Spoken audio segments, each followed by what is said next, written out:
Vote যত এগিয়ে আসছে বাড়ছে ততই উত্তেজনা। আর পশ্চিমবঙ্গে অশান্তি ছাড়া ভোট সেটা তো কল্পনাই করা যায় না।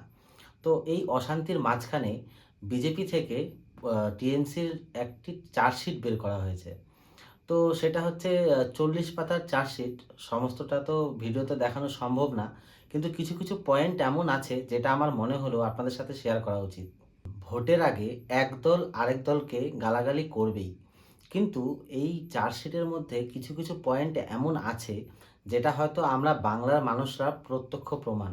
এই চার্জশিটের যেরকম একটা পয়েন্ট হলো রাজ্যে ২০ লক্ষ সরকারি কর্মচারীরা তারা ডিএ পাচ্ছে না।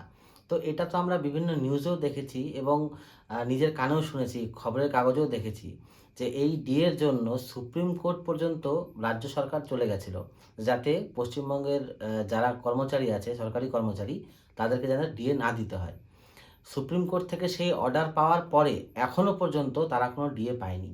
ভোট ঘোষণার ২-৩ ঘন্টা আগে তখন আমাদের রাজ্যের মুখ্যমন্ত্রী আ তা এ তিনি একটি টুইট করেছিলেন যে, "রাজ্যে যারা ডিএ যাদের বকেয়া আছে তাদের ডিএ আমি দিয়ে দেবো।" কিন্তু তার আগে পর্যন্ত কোনো রকমের কোনো ডিএ দিতে রাজ্য সরকার রাজি ছিল না। নারী সুরক্ষা নিয়েও এই চার্জশিটে কথা বলা হয়েছে। তো পশ্চিমবঙ্গে নারী সুরক্ষা নিয়ে যে একটা সমস্যা আছে, সেটা নতুন কিছুই বলার নেই। আমরা সন্দেশখালি দেখেছি, আমরা আরজিকর দেখেছি, এমন প্রচুর ঘটনা দেখেছি। রাজ্যে নারী সুরক্ষা নিয়ে যে একটা সমস্যা আছে, সেটা নতুন কিছু বলার নেই। শিল্প নিয়েও যেমন একটা পয়েন্ট বলা হয়েছে।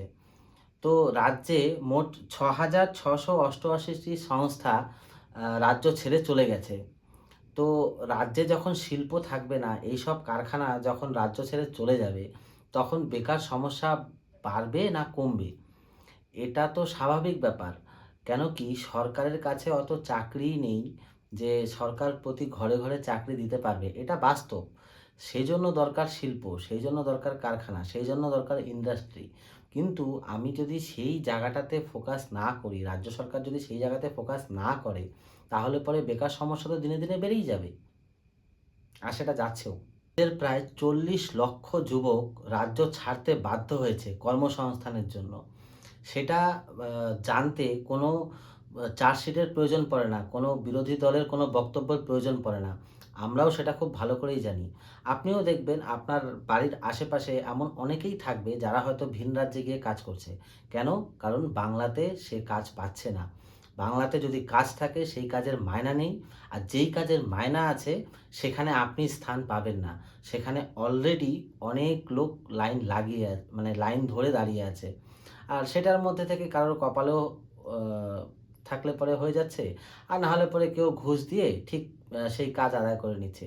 কিন্তু ন্যায্যভাবে যে পড়াশোনা করলেন, এত বছর পড়াশোনা করে নিয়ে যে রাজ্যে একটা স্থায়ী কর্মসংস্থানের ব্যবস্থা হবে সেই জিনিসটা নেই।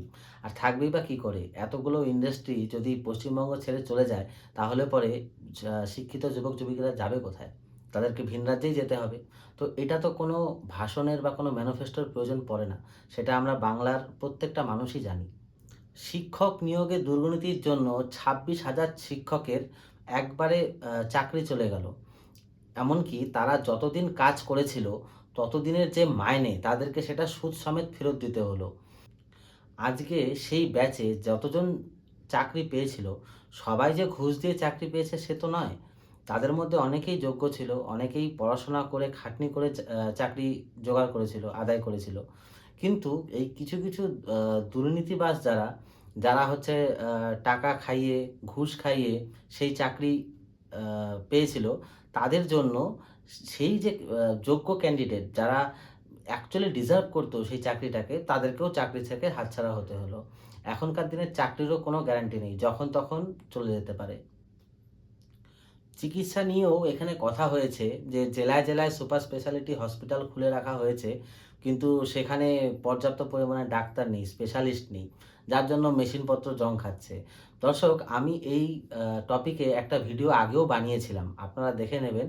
সেম কথাই বলছে। তো এমন কোনো কিছু নয় যে যেগুলো বানিয়ে বলতে হবে বা যেগুলো বাইরে থেকে যে গালমন্দ করার জন্য, ভোটে জেতার জন্য বলতে হবে। প্রত্যেকটা জিনিস বাংলার প্রত্যেকটা মানুষ দেখতে পারছে। এমন কথাগুলোই আছে। হ্যাঁ, এখানে অনেক কথা বাড়িয়ে চড়িয়েও থাকতে পারে। বাট যেগুলো পয়েন্ট যেগুলো আমরা নিজে চোখে দেখতে পারি, যেগুলো আমরা অনুভব করতে পারি, আমি শুধু সেই পয়েন্টগুলোই আপনাদের সামনে তুলে ধরছি। এই পয়েন্টগুলির মধ্যে একটি পয়েন্ট খুব গুরুত্বপূর্ণ, সেটা হচ্ছে অনুপ্রবেশের নিরাপদ চারণভূমি। পশ্চিমবঙ্গ সংলগ্ন ২২১৬.৭ কিলোমিটার দীর্ঘ ভারত-বাংলাদেশ সীমান্তে ৫৬৯ কিলোমিটার এখনও কাঁটাতারবিহীন, যেখানে কাঁটাতারের বেড়া দিচ্ছে না রাজ্য সরকার, তার জন্য ভূমি দিচ্ছে না। আর সেই জায়গা দিয়ে প্রচুর পরিমাণে বাংলাদেশের অনুপ্রবেশকারী আমাদের রাজ্যে ঢুকে যাচ্ছে। এটা অনেক বড় থ্রেট। আজকে আপনার বাড়ির পাশের যে মানুষটা, ঠিক আছে পাড়াতে আমরা সবাই চিনি, বাট বাইরের জায়গার থেকে, বাইরের দেশের থেকে একজন এসে আপনার বাড়ির পাশে জায়গা কিনলো, বাড়ি করলো, সে তার জ্ঞাতিগোষ্ঠীকেও নিয়ে আসবে। এবার কি হবে, আপনার যে কর্মসংস্থানের জায়গা, আপনার যে ব্যবসার জায়গা, সেখানে তারা ঢুকে যাবে। সেটাই হচ্ছে। আপনি যেখানেই কাজে যাচ্ছেন, হয়তো দেখতে পাচ্ছেন যে হ্যাঁ, বাইরের থেকে কেউ এসে সেখানে বসে আছে। এই যে অনুপ্রবেশ যদি বন্ধ না করা হয়, তাহলে এটা তো হতেই থাকবে। আরেকটা পয়েন্ট যেটা মনে হলো বলা দরকার, সেটা হচ্ছে ভোটের তালিকা সংশোধনে বাধা। এই যে এসআইআর প্রক্রিয়াটা চলছে, আমরা প্রথম থেকেই দেখছি যে কি হারে শাসক দল এই এসআইআর প্রক্রিয়াটাকে বন্ধ করার চেষ্টা করে চলেছে। ইভেন এখনও সুপ্রিম কোর্ট পর্যন্ত প্রচুর মামলা হলো, প্রচুর কিছু হলো, যার জন্য এখন হাইকোর্টের বিচারপতিরা সেই বিচার করছে যে কার নাম থাকবে, কার নাম থাকবে না। তো এখন পর্যন্ত যেটা খবর, যে প্রায় ৬৫ লাখের মতন নাম বাদ চলে গেছে। ৬০ লাখের মতন হচ্ছে, ৬০-৬২ লাখের মতন এখন হচ্ছে অবজারভেশনে আছে। সেখান থেকে প্রায় ৪০% ৫০% বাদ যাবে। মানে মোটামুটি ওই ৮০-৯০ লাখের মতন বাদ যাচ্ছে। তো এই যে ৮০-৯০ লাখ, এর মধ্যে কিছু মারা যাওয়া ব্যক্তি আছে, কিছু অনুপ্রবেশকারী আছে। এই যে ভোটারদের একটা বড় তালিকা, এটা রেখে কি লাভ? এটা কি তাহলে যে বিরোধী দল বারে এটা দাবি করে যে পশ্চিমবঙ্গ সরকার ভোটের সময় লুটপাট করে, ভোট চুরি করে, আ যারা মৃত তারা আ ওপর থেকে এসে ভোট দিয়ে যায়, তাহলে তো সেটাই সত্যি মানতে হয়। আমি ধরে নিলাম যে এটা সত্যি না। কিন্তু এইসব যদি কাজ করতে থাকে, একটা সাধারণ মানুষের মনে তো সেটাই আসবে যে তাহলে হয়তো এটাই সত্যি। আরেকটা নথি জারি করেছে যে পশ্চিমবঙ্গ থেকে যেসব কোম্পানি আ চলে গেছে, বাইরে চলে গেছে, তাদের একটা নথি দেখতে পাচ্ছি। তো ১৫ জনের নাম দিয়েছে এতে। আমি ভিডিওতে দিয়ে দিলাম। আপনারা আ ভিডিওটিকে স্টপ করে দেখে নিতে পারেন। তো প্রত্যেকেরই দেখবেন, যদি নেটওয়ার্কের কথা বলা যায়, মোট মূল্যায়নের যদি কথা বলা যায়, প্রত্যেকটা কোম্পানি অনেক বড়সড় কোম্পানি। আর এখানে প্রচুর আ যারা বেঙ্গলের আ যুবক-যুবতী আছে, তারা প্রচুর জন কাজ করত। তাদের জীবিকা চলত, তাদের পেট চলত। কিন্তু এই যে কোম্পানিগুলো বাইরে চলে গেল, তো তার মানে কি তারা বেকার হয়ে গেল। তো কোথায় এই যে এতগুলো কোম্পানি বাইরে গেল, রাজ্যের বাইরে গেল, তো রাজ্য সরকার, ঠিক আছে এরা না হয় চলে গেছে, এদের সাথে না হয় হয়তো কোনো রকমের কোনো অসুবিধা হচ্ছিল। বাট অন্য যে কোম্পানি নিয়ে আসবে, অন্য যে শিল্প পশ্চিমবঙ্গে নিয়ে আসবে, সেটা সরকার কেন ভাবছে না? পশ্চিমবঙ্গ সরকার ভেবে যাচ্ছে আমাকে লক্ষ্মীর ভাণ্ডার দিতে হবে। আচ্ছা, লক্ষ্মীর ভাণ্ডারে আগে পেত ৳১,০০০, এখন ৳১৫০০ করা হয়েছে। একটা ফ্যামিলিতে যদি ৪ জন থাকে, আ আপনি ভাবুন একটা ফ্যামিলিতে ৪ জন আছে, সেই ফ্যামিলির মা ৳১৫০০ করে পাচ্ছে। কিন্তু হয়তো তার ২ ছেলে বা ১ ছেলে ১ মেয়ে বা ২ মেয়ে যেটাই হোক, তাদের কোনো কর্মসংস্থান নেই। তারা কোনো কাজ করতে পারছে না। কাজ করলে পরেও সঠিক মায়না পাচ্ছে না। কেন কি ইন্ডাস্ট্রি নেই, শিল্প নেই, মায়না কোথার থেকে পাবে? কাজ কোথার থেকে পাবে? তো সেই পরিবারটা কি ৳১৫০০ য় চলবে? প্রশ্নটা আমি আপনার কাছে রাখলাম। ভিডিওটিতে সমস্ত পয়েন্টগুলো বলতে গেলে প্রচুর সময় লাগতো। ভিডিওটিও অনেক বড় হয়ে যেত।